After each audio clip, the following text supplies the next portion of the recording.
हिंदू शासक और भारत के महान वीर योद्धाओं में शुमार। पृथ्वीराज चौहान का नाम कौन नहीं जानता। एक ऐसा वीर योद्धा जिसने अपने बचपन में ही शेर का जबड़ा फाड़ डाला था और जिसने अपनी दोनों आंखें खो देने के बावजूद भी शब्दवेदी बाण से भरी सभा में मोहम्मद गौरी को मृत्यु का रास्ता दिखा दिया था। ये सभी जानते हैं कि पृथ्वीराज चौहान एक वीर योद्धा थे, लेकिन ये बहुत कम ही लोगों को पता है कि वो एक प्रेमी भी थे। वो कन्नौज के महाराज जयचंद्र की पुत्री संयोगिता से प्रेम करते थे। दोनों में प्रेम इतना था कि राजकुमारी को पाने के लिए पृथ्वीराज चौहान स्वयंवर के बीच से उनका अपहरण कर लाए थे।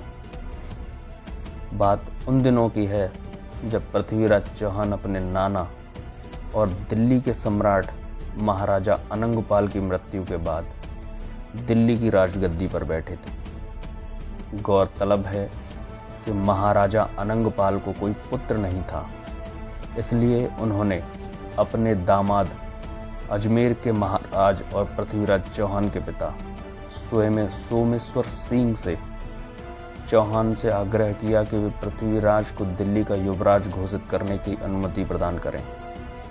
महाराज सोमेश्वर सिंह ने सहमति जता दी और पृथ्वीराज चौहान को दिल्ली का युवराज घोषित किया गया। काफ़ी राजनीतिक संघर्षों के बाद पृथ्वीराज चौहान दिल्ली के सम्राट बने। दिल्ली की सत्ता संभालने के साथ ही पृथ्वीराज चौहान को कन्नौज के महाराजा जयचंद्र की पुत्री संयोगिता भा गईं। उस समय कन्नौज के महाराज जयचंद्र का राज था। उनकी एक खूबसूरत सी राजकुमारी थी जिनका नाम था संयोगिता। जयचंद्र पृथ्वीराज की यश वृद्धि से ईर्ष्या का भाव रखा करते थे। एक दिन कन्नौज में एक चित्रकार पन्ना राय आया जिसके पास दुनिया के महारथियों के चित्र थे और उन्हीं में एक चित्र था दिल्ली के युवा सम्राट पृथ्वीराज चौहान का। जब कन्नौज की लड़कियों ने पृथ्वीराज चौहान के चित्र को देखा तो वे देखते ही रह गईं। सभी युवतियां उनकी सुंदरता का बखान करते नहीं थक रही थीं। पृथ्वीराज की तारीफ की ये बातें संयोगिता के कानों तक पहुंची और वो पृथ्वीराज के उस चित्र को देखने के लिए लालायित हो उठी। संयोगिता अपनी सहेलियों के साथ उस चित्रकार के पास पहुंची और चित्र दिखाने को कहा। चित्र देख पहली ही नज़र में संयोगिता ने अपना सर्वस्व पृथ्वीराज को दे दिया, लेकिन दोनों का मिलन इतना सहज न था। महाराज जयचंद्र और पृथ्वीराज चौहान में कट्टर दुश्मनी थी।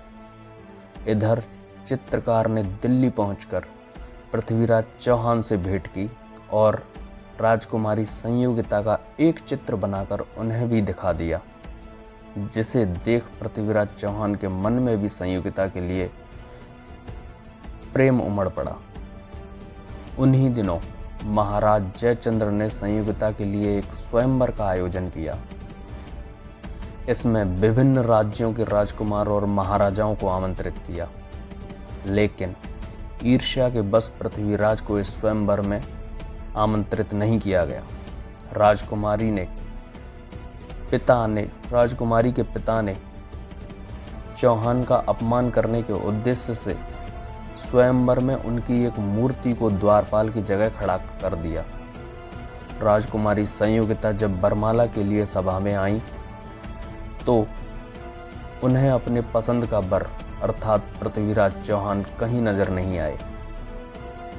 इसी समय उनकी नज़र द्वारपाल की जगह रखी पृथ्वीराज चौहान की मूर्ति पर पड़ी।